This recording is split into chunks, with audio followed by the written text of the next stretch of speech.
First of all, General Manager Mondadori International, Zeno Pellizzari. Zeno. And secondly, the founder and brand strategy director of Fashion Chick, Ellen Schneiders.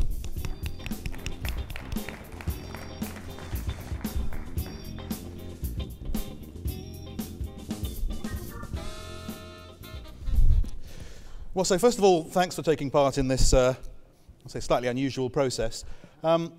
We've had a conference which has looked at all sorts of ways of generating revenue for magazine media brands, from subscriptions through advertising, through native content. But e-commerce has had several false dawns, moments when everyone said, oh, e-commerce is the next big thing. And we might be on the cusp of things really happening. We've seen some examples already of brands through partnerships or directly getting into retail, into holidays, into all sorts of things in terms of online e-commerce. So could I start by asking you both just to outline sort of where you are today in terms of your e-commerce offering and sort of briefly how you get there. I suspect you might each have a little video on this topic. But if I can turn to you first, Zena? Right, yeah. Before answering to the question, I'd like to show it's a very little video, and it's not a video about us, but it's actually our very first campaign, which is live these days on website near you. Why am I so stupid?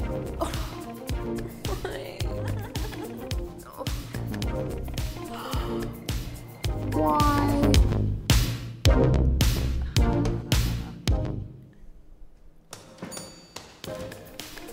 Ooh, hello, gorgeous. Oh, I want you so bad.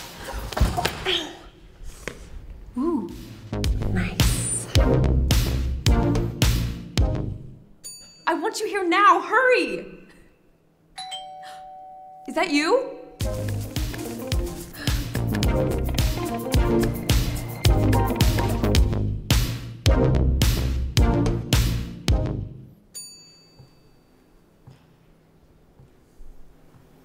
Wow, I love you. I love you.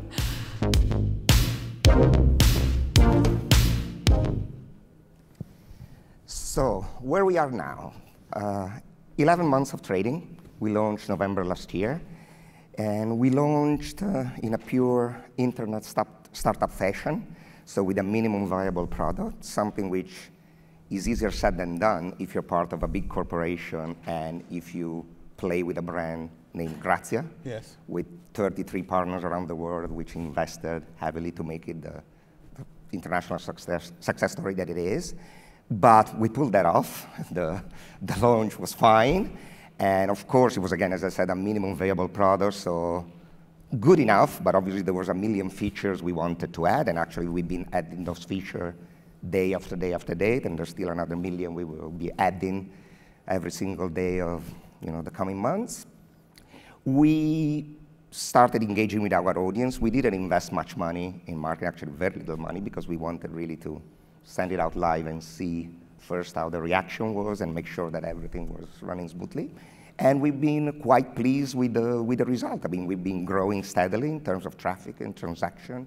We met most, I would say, of the metrics which we were targeting. We're still very small, but growing steadily and healthily. So far, so good. Again, still young. So can I take you back a little bit to the decision to launch in the first place? Because in the past, some particularly fashion media brands have worried about things like, well, will this compete with our advertisers? Is this where we should be? Is this a core competence of ours? Where did the drive come from inside the business to say, this is what we should be doing? Listen, the drive, we launched last November, but we started studying this and other project more than a year before, and basically I was challenged by my board. Basically, the concept was, you're in charge of this brand. This brand is now a global, successful brand. Let's not forget that Grazia, the magazine, has been published in Italy for nearly 80 years, but it became an international phenomenon with the amazing success of the Grazia UK, which was launched in February 2005. So in the last 10 years, which were certainly, as we all know around this, well, in this room, were not the most successful 10 years for the magazine industry, we basically managed to roll out Grazia in 23 countries, and more will be coming soon. So the concept was, okay, you've got that, fair enough, 23 edition and counting at the time, maybe there were 20, and there will be 25, and there will be 30. Not obvious in my opinion. Still, the concept was, you have this global magazine brand, can it be something more? Can you transform this brand from a magazine brand into something else? And again, the idea is making it into a lifestyle brand. So we looked at the core values, at the DNA of Grazia, of what Grazia stands for, and we look at different plays in different industries, which were consistent with obviously our values, our credibility, our audience, appreciation for the brand. And so Grazia Shop was one of the projects which was devised, the first one which we launched. Other will come hopefully soon. And once we figure out that was pretty consistent, because at the end of it, one of the success stories, one of the reason why people go to Grazia is really to get inspiration for their fashion choices. I think it's a fashion weekly, it's a fashion magazine. A lot of people refer to it just to get inspired. And the question was, they trust us to get their fashion inspiration. Would they trust us enough to buy from us? And then again, so it was natural to play in this field. We know there is money there, so everybody talks about from inspiration through navigation to transaction. We know we inspire people. We know they navigate our website around the world, again, for these purposes. Let's see if they buy from us. And then we look at different ways to engage in e-commerce, considering certain constraints and certain the advantages and disadvantages of the different business model, and we chose the one which we thought it was more consistent with our own strength and limitation. So there are plenty of questions I want to come back to you with. You know, did you do it completely in-house? Did you partner? How did the technical side work? But before we go there, Ellen, can I come to you and ask you exactly the same question? Okay. Just explain to our audience who may not be familiar with what you do, what it is that you do and how you got there, and unless I'm very much mistaken, there may also be a short video from you.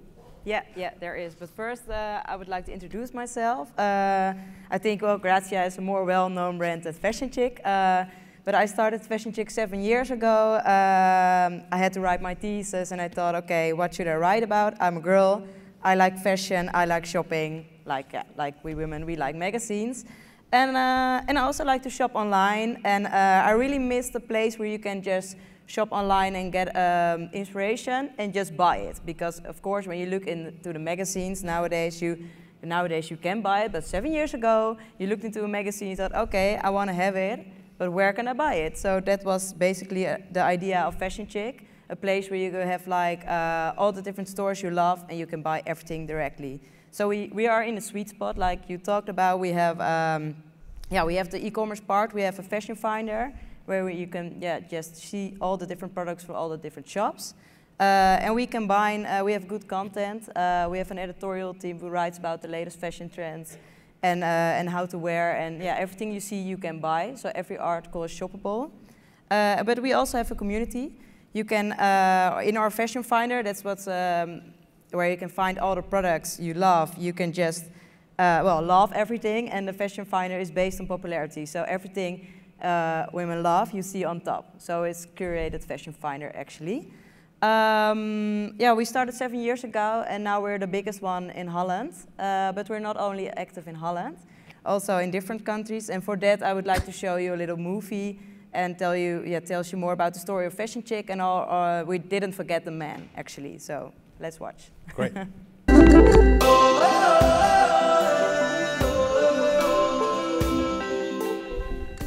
Inspiration for a new look for every woman. Whoever she is, whatever her style. Fashion Chick, find your look. Fashion Chick offers inspiration and fashion news about the latest trends, newest online shops, must-have items, and the best brands on a daily basis. Fashion trends are translated into affordable and wearable looks for everyone. Everything you see can be purchased directly in one of the many associated online shops. With over 300,000 products and 7,500 brands on each site, the online shopping possibilities are endless. Fashion Chick boasts over 2.5 million users across its international platforms and continues to be one of the fastest growing businesses of its type in Europe. Above all, it is an independent shopping platform run by a cost-per-click model, where visitors decide which fashion items are popular and which shops are shown most prominently. The successful Fashion Chick model has become the backbone of an array of other shopping platforms, including those in the segments of men's and children's fashion and homewares. Each platform has their own unique and local content and online shops. Fashion Chick, find your look. Great. Yeah, that's it. It looks marvellous. I just want to completely understand. Yeah. You're acting, are you forwarding traffic to the online shops of your partners, or Yeah. does the transaction happen within Fashion Chick? No, that's the difference. We only forward it to the shops itself. Yeah, yeah. Okay. So give us some sense of the scale of what you've done, because you started out as a startup, essentially. Yeah, yeah. But you're developing the content yourselves, Yeah. and the technology yourselves, and built the community yourselves. Yeah. Was that as difficult as it sounds? Because I think a lot of people in this room would regard that as, that's kind of what everyone aims to do, and if you've done it, we'd like to know how. The secret.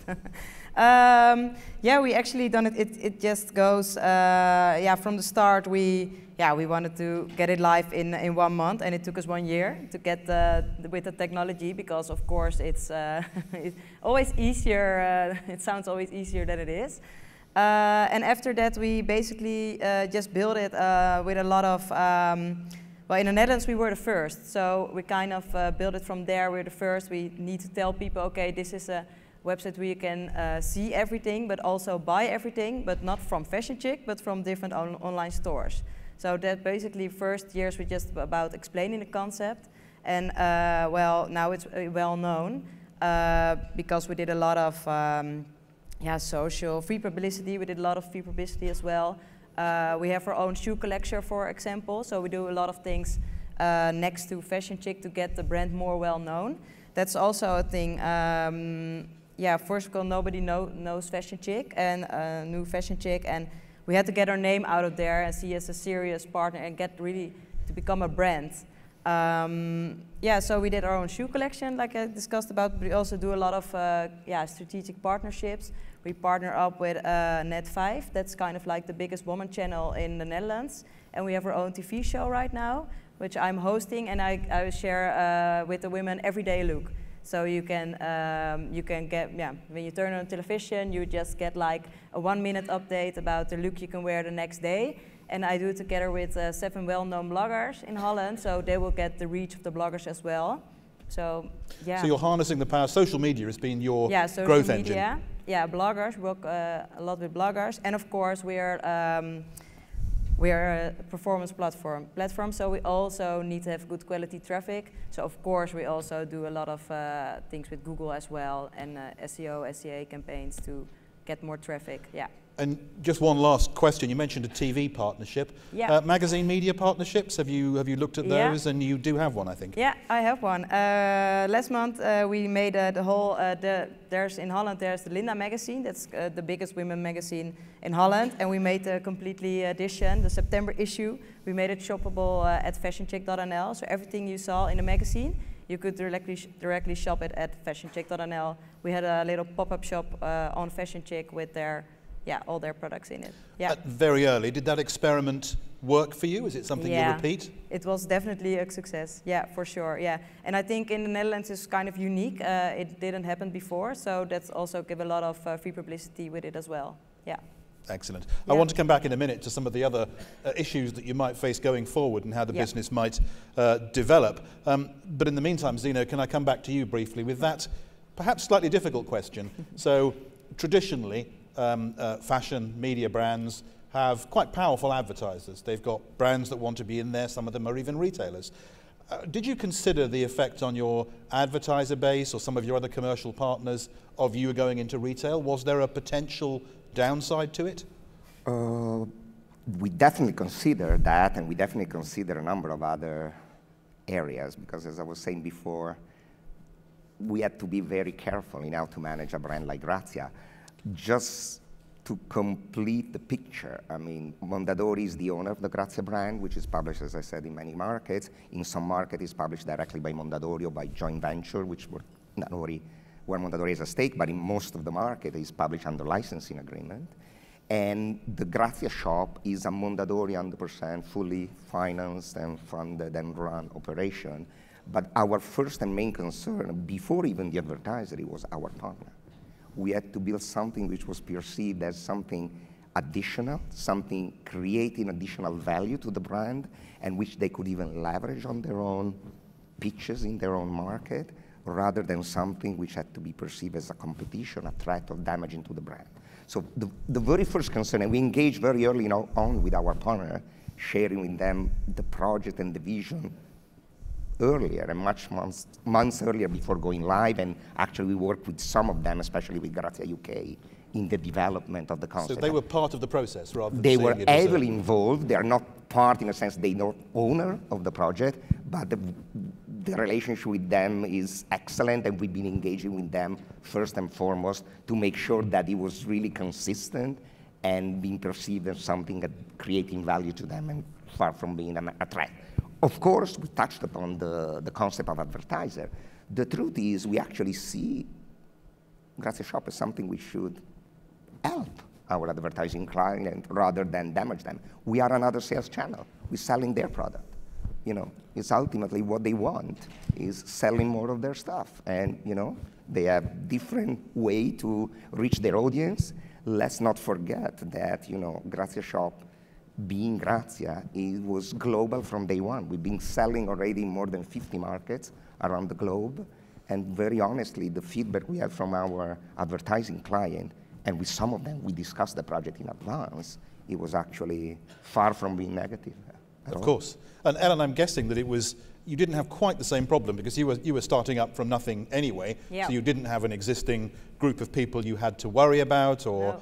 How did you go about the process of convincing people to work with you as a completely new startup? Because they didn't know you at all. You had no brand to go to them with. Well, first of all, you need to just bring good quality. You need to, because all of the in the end they all want sales. So that's the basic thing you have to be good at. You have to drive conversion. So in the beginning, we just made the best products. We thought that, the best product we can make and drive conversion to all the web shops. And all of a sudden, they see a lot of sales popping in from Fashion Chick. Like, oh, who's Fashion Chick? And then within a year, we just sat directly on the table with different advertisers, online shops, and of course, try to make it better and better, and drive more conversion to the web shops. And nowadays, we also just have big packages for there, like can do a lot more stuff at Fashion Chick, not only conversion, but also for branding possibilities. So at the beginning, it's all about being a good partner and drive conversion to the shop. Makes absolute sense. Yeah. So what sort of people are the right people to create content for e-commerce sites like these? Now, Zeno, I guess at Grazia, you've got lots of journalists and they're experts in fashion to start with. How did they feel about the idea of becoming an e-commerce brand as well, or are they kept very separate from the e-commerce? Well, listen, for the very nature of the way we're structured and the relationship between Grazia Shop and Grazia brand and the different Grazia edition is a completely separate. I mean, right. I have my own team.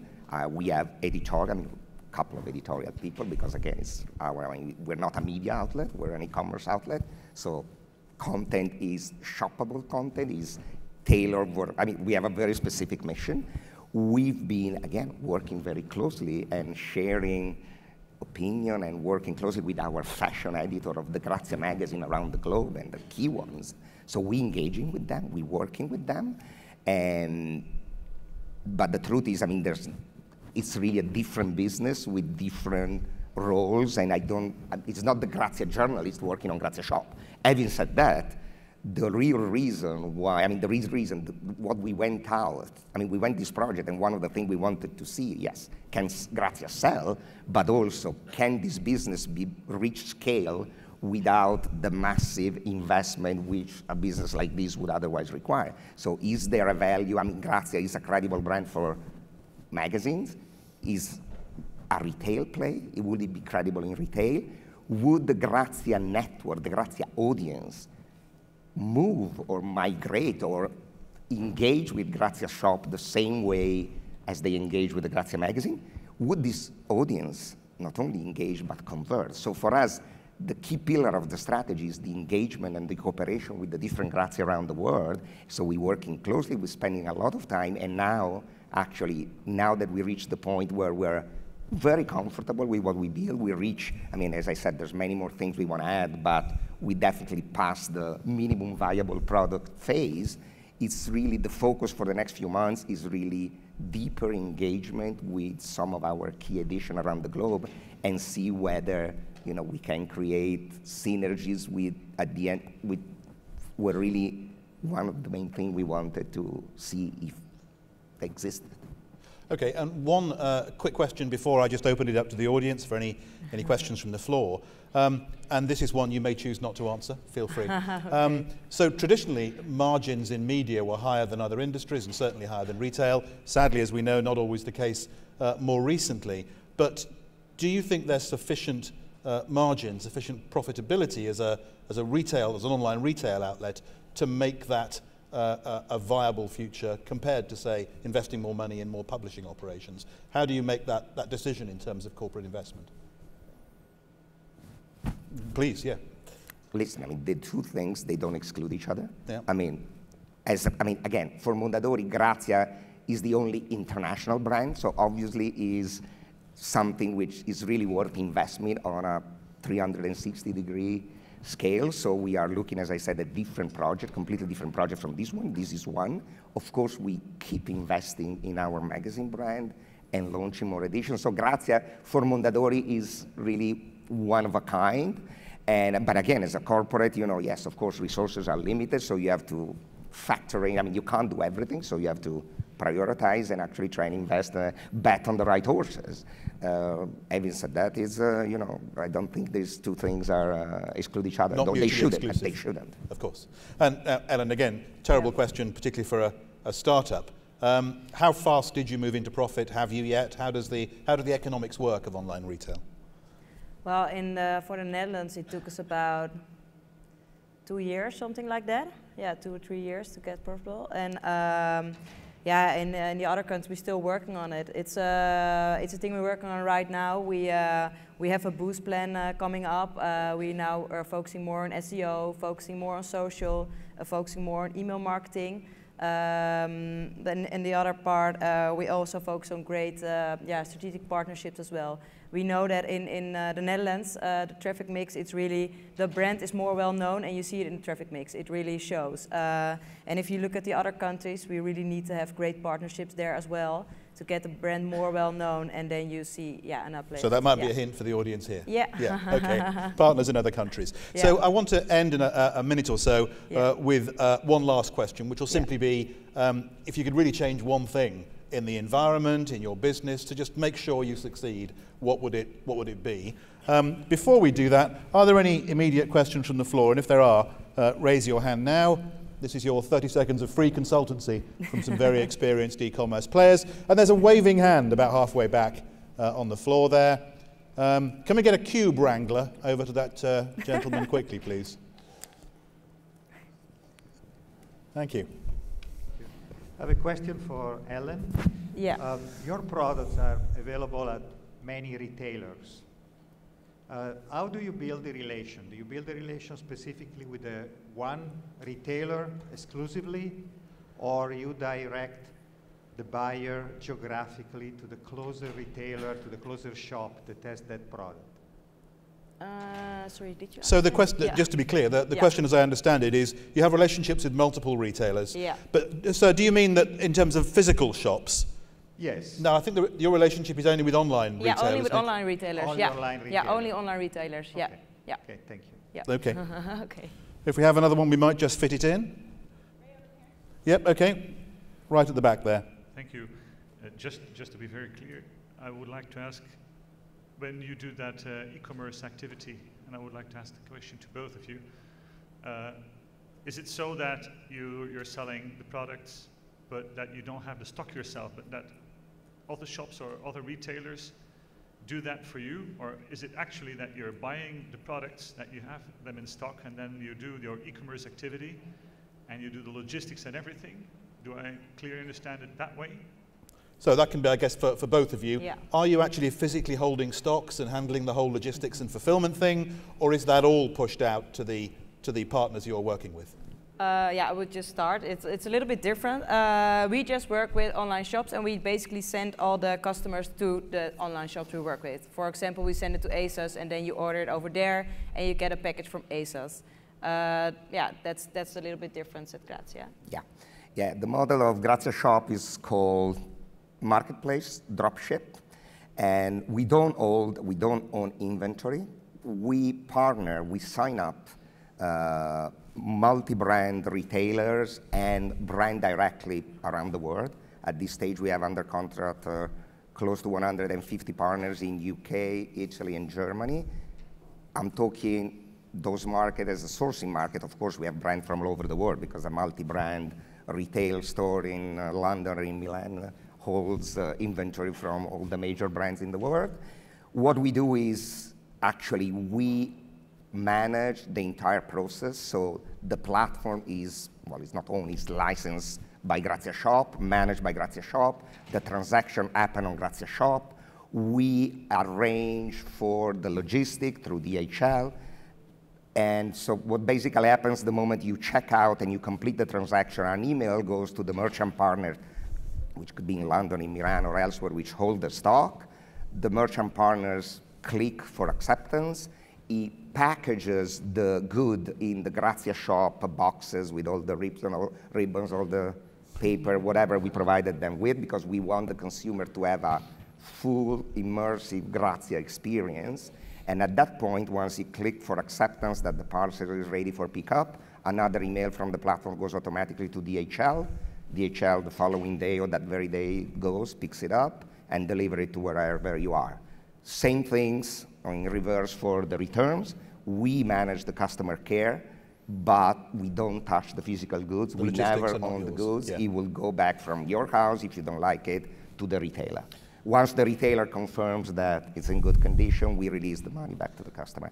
It's basically, it's Farfetch for people who are familiar with Farfetch, with a few differences. We have a brand, a network of magazines, which they don't have. They have 7 years worth of trading and probably a budget which is 200 times mine. Well, that's a good reason to work for them. Sadly, we are out of time, but if I can ask you for your literally 30-second answer. If you could change anything in the world, the tax system, delivery times, the people you recruit, anything, what would it be to help make e-commerce succeed for you? Ellen, do you want to start? Yeah, I would just want to hire the best technology team that is there in the world, and you just make all the features. We have a big wish list, of course. I think you understand. You started with a basic product. So I just want to just get everyone in there and make it more beautiful and okay. Just more technique, Wow, many things I would change. Well, the tax system, when you mention it, it came to mind because with our model, it's pretty complex because it's shipping from country X to VAT whatever country. in every different country. That's pretty complicated and it required a lot of effort. Having said that, yes, technology is always a nightmare because you want more faster and cheaper, but that again we knew that. Well, I'll allow you two. You've had the tax system and technology. I think that's probably enough. I'm not going to allow you a third and a bigger budget. No, bigger budget, of course. That's absolutely fair. Okay, well, thank you very much. You've been great. Can I ask you please to thank our panelists? Thank you.